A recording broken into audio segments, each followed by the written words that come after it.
Port Macquarie marks the start of New South Wales's subtropical northern coastline. Named after Lachlan Macquarie, the state's fifth governor, it was established in 1821 as a penal settlement for British convicts. Today, it's a popular tourist destination, with great surfing and a choice of breathtaking beaches. Like many towns in Australia, it also boasts a healthy choice of restaurants and cafes, which make the most of the abundant year-round fresh produce. I'm ready for breakfast, and this place promises modern Australian cuisine.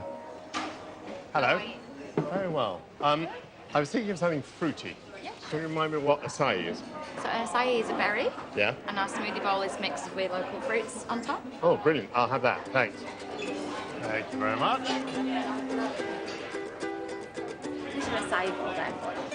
Wow, now. It's a pistachio crusted pear with our homemade granola and the chia pudding.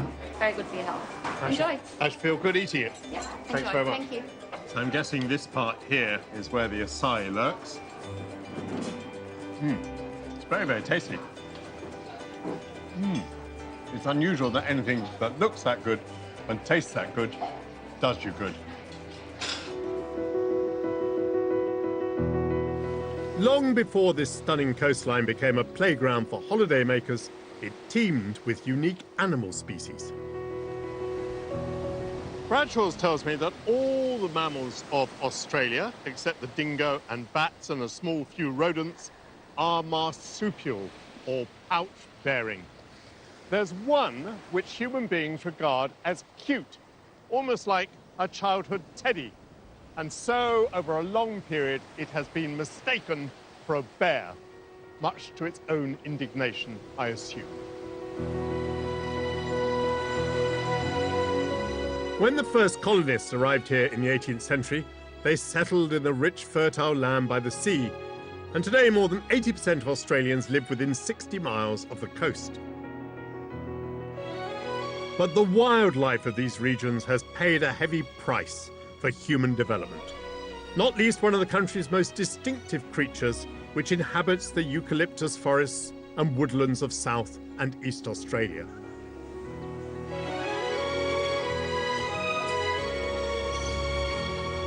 Just a few minutes' walk from the beach in the Macquarie Nature Reserve is the Koala Hospital, where they care for sick and injured animals.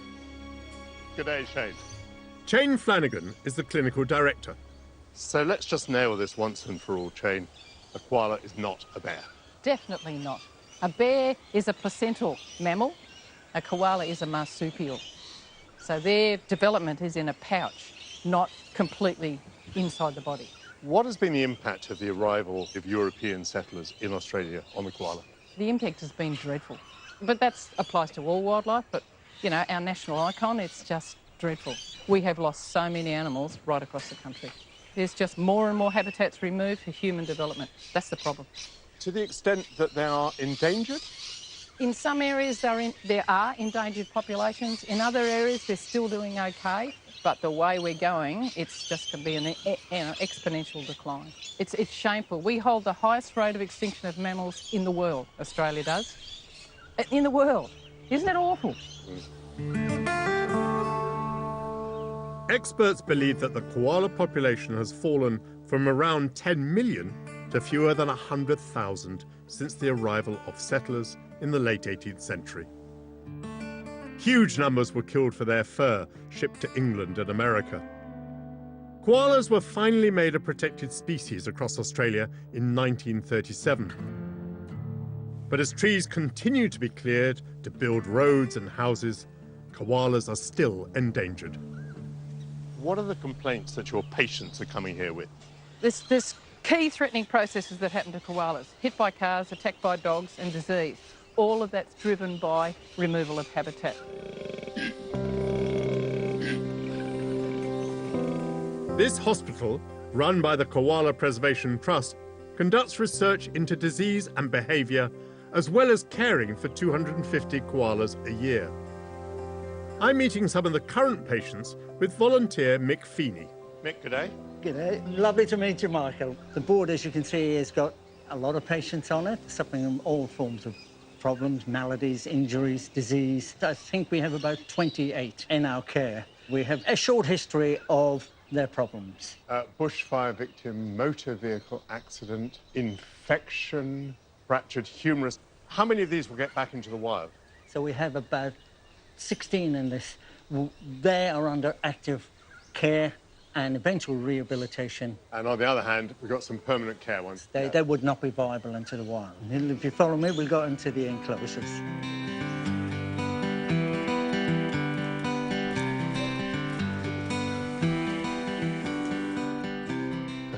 Hello. Good morning. I'm Michael. Pleased to meet you, Michael. Very good to see you, Barbara. And who is this? This is Minnie. Her mother was killed with a dog, but fortunately Minnie wasn't injured, so I just took her into home care. How long have you had Minnie at home? 3 months. 3 months. And how's she doing? She's doing very well. She's now 1.5 kilos. She'll have to put on another kilo, and then she'll come into the hospital here. She'll go into the yard where there's a tree because she's never had a tree, and we won't touch her again. We call it dehumanising. Yes. Because she thinks I'm her mum. Yes. So we won't touch her, and it doesn't take them long before they don't really need to be handled again. And this is not the first time you've done this? No. Well, I've been here 17 years, so I've done it many times. It's lovely to see them start off little tiny things and grow and be healthy. Is it okay to touch Minnie? Yes, you can touch, just feel the fur, feel how soft she is. Incredibly soft. That's extraordinary. Ooh, this is a first for me. I've never met a koala and I've never touched a koala. Barbara, is it all right to get closer to Minnie? Yep. Oh. Hello, Minnie.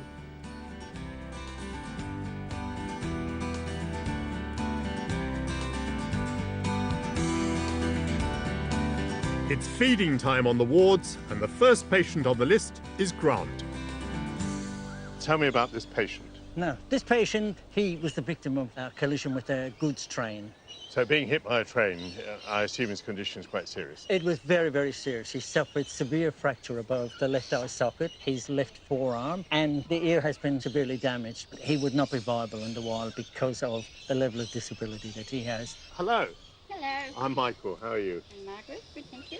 Margaret, obviously you're feeding Grant. What is it you're giving him? So this is a soya formula, but it just gives him extra oomph. Do you think he'd take that syringe from me? Yes, you can have a go. He's anxious, isn't he? He is anxious. Hello, Grant. You are an anxious fellow. He's rather like that. Like here? That's it. Yeah. You're enjoying that? At about the right rate. All right, Grant, that's the end of that one. Let's have another go for you.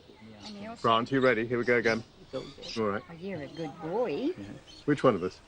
Both of you. Oh, I really enjoyed this. Oh, Margaret, I can see what amazing satisfaction you get from this. A most heartwarming job at the hospital comes when a rescued koala can be released again into the wild. Today it's the turn of Big Guy. Now, this looks like a pretty ideal tree for him. It's a koala food tree, and it's in his home range. So we'll place him at the base. The small group of eucalyptus or gum trees in which koalas live is known as their home range, and there they sleep for up to 18 hours a day. Now, any precautions we need to take? They are unpredictable. He may not agree with my choice of tree. Right. And may pause and choose to go and climb another one. All right. There he is. Quite calm in the circumstances. We lift the koala in the bag towards the tree. Have we made a good choice? Do you like the tree? He's considering his position, as they say. Zoomed up the tree. See him disappearing now. Yes. Beyond the canopy. Yes. Marvellous. This is why we do what we do.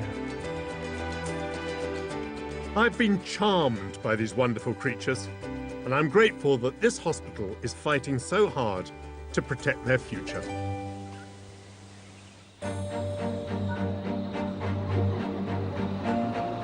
As the midday temperature rises, I'm looking forward to the air-conditioned train to continue my journey along the New South Wales coast.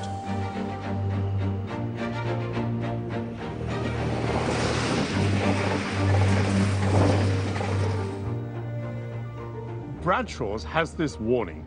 About the middle of November, summer comes in. The heat becomes great, and by the end of December, most of the rivers are dried up and vegetation has ceased. Hot winds can last 48 hours. The Australian response is to put on the sunnies, apply the sunblock, and cover the head. But I'm not convinced that my Panama looks right in Australia.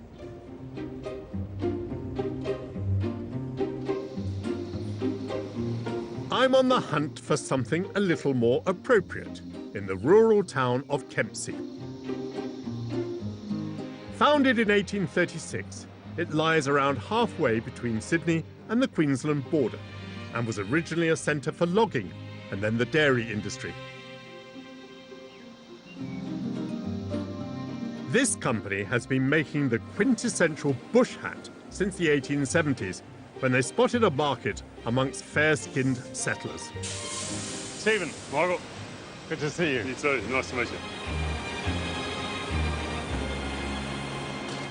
So, Stephen, I've been noticing the intense sunshine here, intense heat, and I just need the right hat for the climate, and I'm told that your hat is the iconic Australian hat. Is that right? Yeah, it is, actually, yeah. Now, may I try one on? You can try them all on. Who was the founder of the company? Benjamin Dunkley was the founder of the business, and my great-grandfather married his daughter, and that's how we ended up in the hat game. Your great-grandfather married his daughter? Yeah. And so it's just remained in the family ever since? That's right, yeah. Benjamin Dunkley was a hatter from Cheshire in England. He arrived in Australia in 1874 to find the country in the grip of a rabbit epidemic. Spotting an opportunity, he invented an ingenious machine to turn their underfur into felt. In 1904, he persuaded Lancashire hatter Stephen Keir to join him, and a year later, Keir became his son-in-law. The Akubra name, taken from an Aboriginal word for head covering, was introduced in 1912, and the business is still family-run, today by Stephen Keir IV. That's very nice. What do you call that one? That's a cattleman. That's their most popular style. Very, very nice. What do you describe that as? That's a traveller hat. That's called the rust. That's a new colour we've just come out with. Anything a bit more outlandish, Stephen? Ah, now you're talking. Look at that. That's brilliant. What a great hat. Goes well with a shirt, don't you think? It does. Liar. Very well. Any idea how many hats you're making? We make about 180,000 a year, up to about 80 different styles and a lot of different colours. And you supply hats to the Australian military? We do. We're the sole supplier of the slouch hat to the Australian military, and we have been for quite some time. That's so distinctive, isn't it? That's what you see in all the war movies. Yeah, yeah. And then they clip it up the side when they march. The company began to supply the armed forces during the First World War. And over the years, its hats have become the classic Aussie brand. You must be very proud of your family, Stephen. Yeah, I am. I'm really proud. And we're in a business that, we feel is one of the icons of Australia, and we're really happy. The factory employs a local workforce of around 100, and many of the jobs are still done in the traditional way. Well, there's at least 100 sets of hands, and there's a hell of a lot of processes that goes through to make one hat. Hello. Hello, Michael. I'm Kev, nice to meet you. Very good to see you. So, what are you doing to these hats? Blocking the hats so they've got the right block, so they're the correct shape and size to go into the next process of the line. Every block's sort of different sized and different shapes as well. The steam basically makes the hat soften, Yeah. so the block goes in nicely. Whoa! There's a lot of weight coming down there. Nice press. Yes, you don't get your hands caught under there. No, keep your fingers out. And how come you can touch the metal when it's hot? There is a trick to it. You don't actually grab it. You actually just let it sit in your hand and you release it straight away.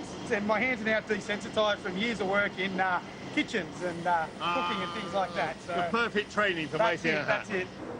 Hello. Hi, how are you? What do you do to the hats? I put the linings in and glue them in. Yeah, How long have you been working here, Trudy? 30 years.